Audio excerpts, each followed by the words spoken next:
Hey guys, I'm Kevin Minto. This is a video about my short experience with Aldabra tortoises so far. I am by no means an expert. I'm just showing the ways and the steps that I'm taking to keep them in the Northeast. Hope you enjoy the video, and let's get started.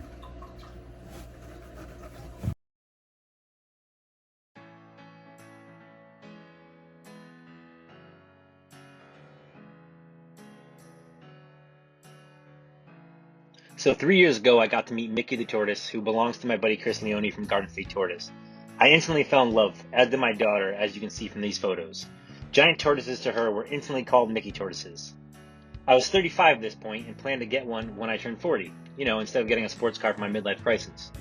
As with any new project, I did a lot of research trying to prepare myself for what I was in store for. In February of this year, however, I came across a small Aldabra around 5 inches and decided I didn't want to wait till I was 40 after all. Turns out 38 is the new midlife crisis. Proper temperature and humidity play an integral role in raising a lot of tortoises, and Aldabras are no exception. My initial enclosure was a medium waterland land tub that is 75% land and 25% water. The substrate I used was peat moss, which proved to be a little bit too dry in the long run. I built a PVC cage that fit inside the waterland tub. This was then covered with a 4mm plastic drop cloth to hold the humidity in. Inside the enclosure was one mercury vapor bulb, as well as a ceramic heat emitter and a hide with a heat pad attached to the side for more ambient heat. A fogger was added to the water side to aid in humidity. After the first month of keeping the Aldabra, she was still very shy, which is normal. A lot of what I read and was told by friends is that they do better with other Aldabras, as they are very social animals. In March, I picked up a second one from my buddy Andrew at Arizona Tortoise Compound, and within minutes of the second Aldabra being in the enclosure, the first became way more social. Came out of her hide a lot more and would interact. Topanga, the first Aldabra, started learning from the second Aldabra almost instantly. His name is Fig. A puntia cactus was planted in the enclosure and was there for a month without Topanga even touching it. The first day that Fig was in there, he ripped out the cactus and ate it.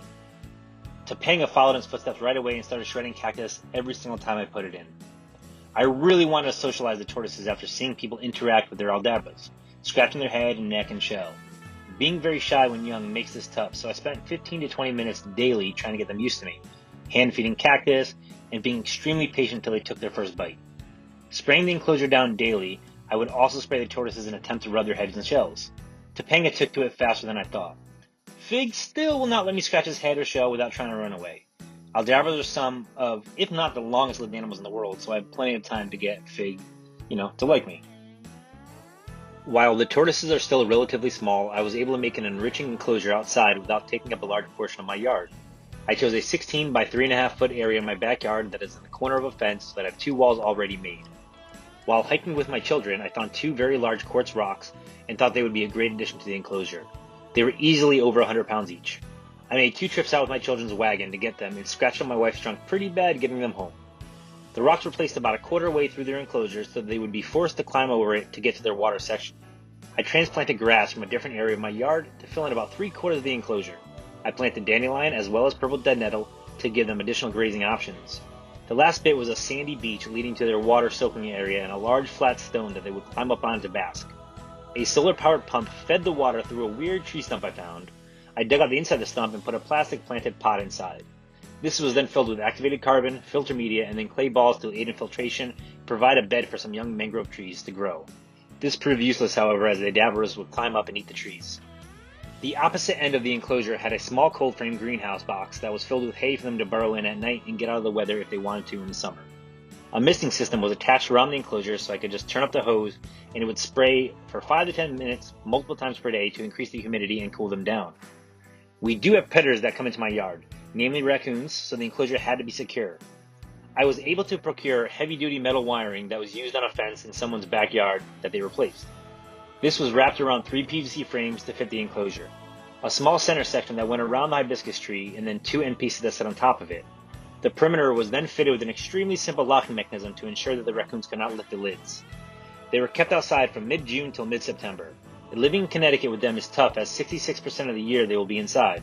The 4 months outside they were able to graze and soak up natural sun, but I did not interact with them as much as I did indoors. This was definitely a setback as far as socializing goes with them. I had to rebuild trust with Topanga for her not to be scared of me. It did go a lot faster than the first time around, however. Next year their enclosure will double in size and will increase as the years go on. The diet that I have been feeding the Aldabras has mostly been made up of seasonal weeds and plants that I pick at home. I have a lot of Rosa sharon trees that make up the majority of their diet from May to October, both the leaves as well as the flowers. Purple dead nettle, dandelion, clover, and black snake plantain also grow naturally in my yard. Some grocery store produce is offered on occasion to just further their varied diet.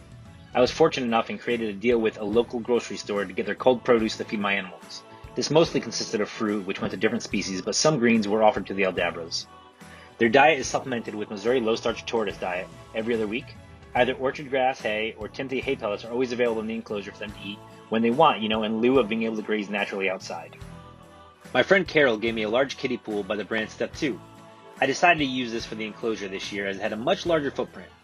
While it didn't have the dedicated water area of the Waterland tub, it does give them a little bit more area to explore and allows me to play with the topography a bit more. The tub was set inside a 2x4 frame and sits on 1-inch boards to keep it off of the concrete. The frame is roughly 6 feet long, 4 feet wide, and about 30 inches tall.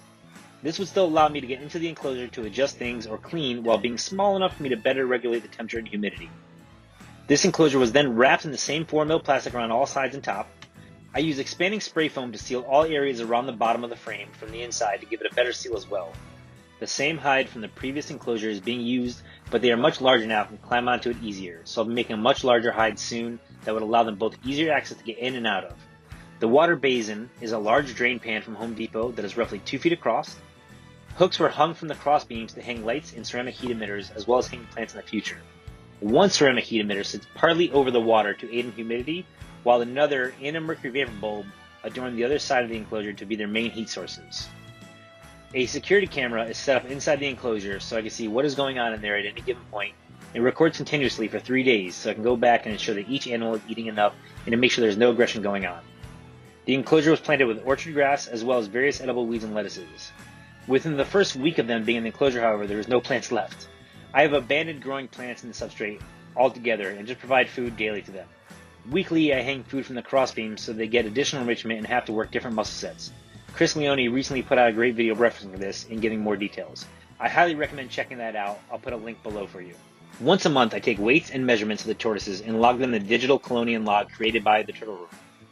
This is a fantastic tool available to all keepers that will help you ensure your animals are on the right track.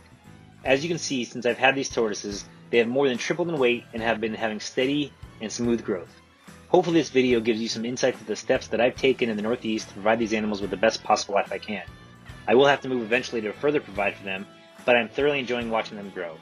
Thank you so much for checking out this video, and feel free to reach out to me with any questions or insights that you may have as well.